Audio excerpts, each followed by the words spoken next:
Hey guys, and welcome to another episode of UA Eats. I'm UA, and today I am in Philadelphia, Pennsylvania, getting all sorts of great eats while I'm here. Now, we ate at Delassandro's, which is, in my opinion, the greatest cheesesteak in all of Philly. However, some people think that the best cheesesteak in Philly is actually at Barclay Prime in Rittenhouse Square. Now, Barclay Prime is a legendary steakhouse. New York City may get a lot of attention for having great steakhouses, but Barclay Prime is right up there with them. While we've eaten loads of steak on this channel, today, we're not there to eat their steaks. We're not there for ribeye or filet mignon or New York strip. Well, we will be eating steak there, but not in the format that you'd think. We're going there today to eat their decadent cheesesteak, a $140 cheesesteak, which many people, despite the price tag, swear by. In true decadent steakhouse fashion, their $140 cheesesteak is stuffed with Wagyu beef, foie gras, a cheese whiz made with truffle sauce, and apparently it comes with a bottle of champagne. Now, I'm a little skeptical.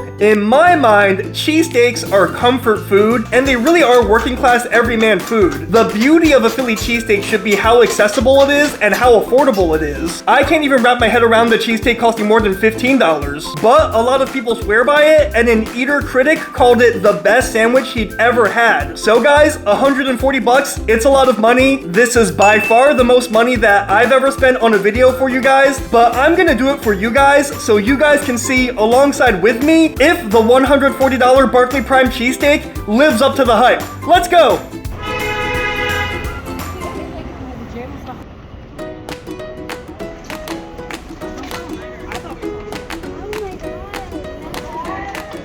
Alright, we're here at Barclay Prime Steakhouse. This is a super fancy restaurant with lots of mood lighting. I'm doing my best with the lighting, so I apologize if sometimes the lighting isn't the best, but I'm doing my best. Now, they've got a pretty good selection of steaks, and they also have some good Wagyu steak options. This is a fancy place, so they got some nice Russian caviar as well. However, we're here for their famous Barclay Prime cheesesteak. And the server actually told me that it usually comes with champagne, but if you don't want champagne, they'll drop it down to 110. So let's do that. Actually, while we wait, let's review the bread. All right, first let's take a bite without any butter. Hey, this is good bread. You can tell they made it themselves because just look at the inside. It's real fluffy, not too dense. Looking at how big it was, I was kind of worried it was gonna be too much starch before the cheesesteak, but it's nice and hollow on the inside. Just look at how pillowy this bread is. Honestly, before a heavy steak or cheesesteak meal, this is a pretty good appetizer. Let's try it with some butter, why don't we?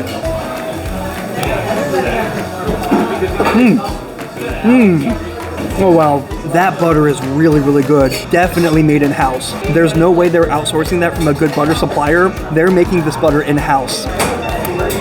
Oh, excellent. Enough of that though.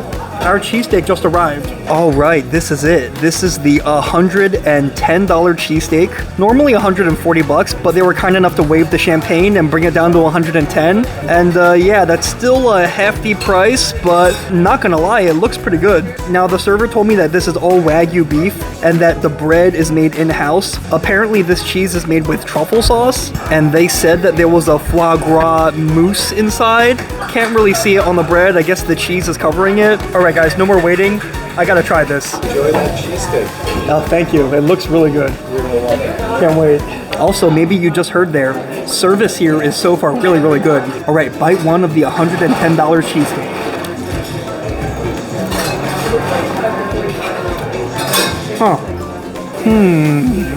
I mean, they're saying this is Wagyu beef. I 100% believe them. It definitely tastes fattier than your normal beef. It's not just your standard prime ribeye steak or New York strip. This is like fatty beef on like another level. As for the cheese, well, to be honest, I got kind of excited for the cheese because the cheese was advertised as truffle-infused cheese whiz. I believe them that there is truffle in this, but to be honest, it kind of just tastes like normal melted cheese, and it tastes less like cheese whiz and more like provolone cheese. I mean, it tastes good, it's just I don't really taste the truffle in it. The ingredients are very decadent and very high-class ingredients. I definitely feel like if a king or an emperor asked for a cheesesteak, this is what you would make him. You would take the finest ingredients, put them into cheesesteak form, and serve it to him. But if I can be completely honest, earlier today I was at Delassandro's, what I consider the best cheesesteak in Philly, much more reasonably priced. If I can be completely honest, not even a question of whether or not this is worth it or not. I even preferred that $13 Delassandro's cheesesteak to this. Delassandro's may use cheaper ingredients, but they've managed to bring out the best of the ingredients, and they've managed to make all the ingredients work together in harmony. And what I also liked about the Delassandro sandwich is that the Delassandro sandwich was not so heavy. It wasn't so greasy or heavy, and I ate the whole thing and I was ready to eat a second one right away. To be honest, I'm kind of struggling to finish just 1/3 of this cheesesteak, and there's still a whole 2/3 left. It's just a little bit too much. The bread is good, but kind of average, to be honest, kind of like your average corner bakery store quality bread. The Wagyu beef,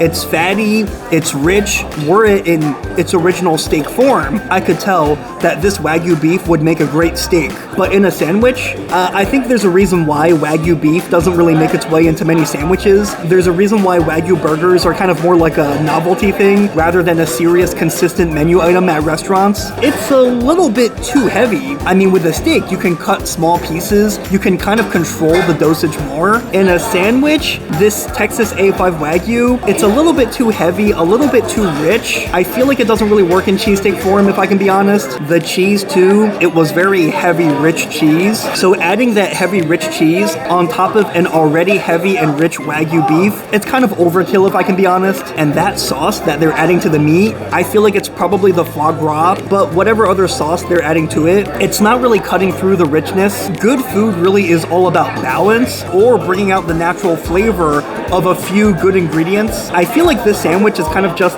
a bunch of decadent ingredients just shoved into some bread. Like they have some average baked bread, and I don't know, they just thought of the best meat they could, so they put A5 Texas Wagyu on it, and then they thought, hey, for a spread, why not use some foie gras? And then for the cheese, they were like, how can we make this more expensive? Let's just put some truffle in it. So guys, I just have to be honest, I came into this with an open mind. I really did give it a fair chance, but in my mind, the $110 or $140 cheesesteak at Barclay Prime, it's definitely overrated, not worth it. I wouldn't recommend it really to anyone, locals or tourists, so steer clear of that. That being said, I can definitely see why this steakhouse has a good reputation. The service is excellent, the atmosphere is classy and great, and all the other items on the menu looked really, really good. I definitely want to make a return trip to Barclay Prime sometime to try their steaks, because I love steak. The pricey, luxurious cheesesteak though, I can't recommend. But I spent $110 on this for you guys, so the least I can do is finish it, so let me knock this out.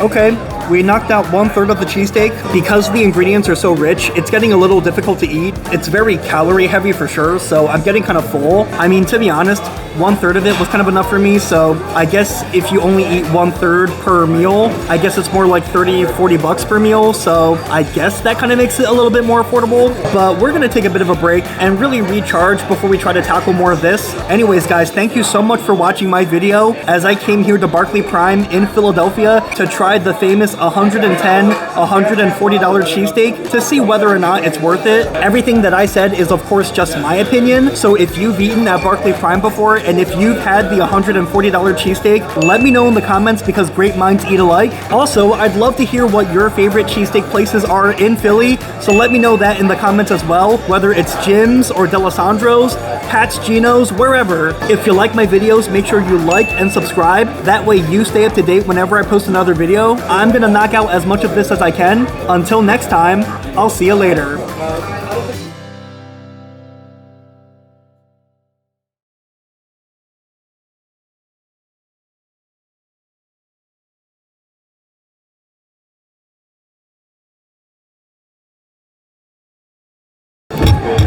Oopsies.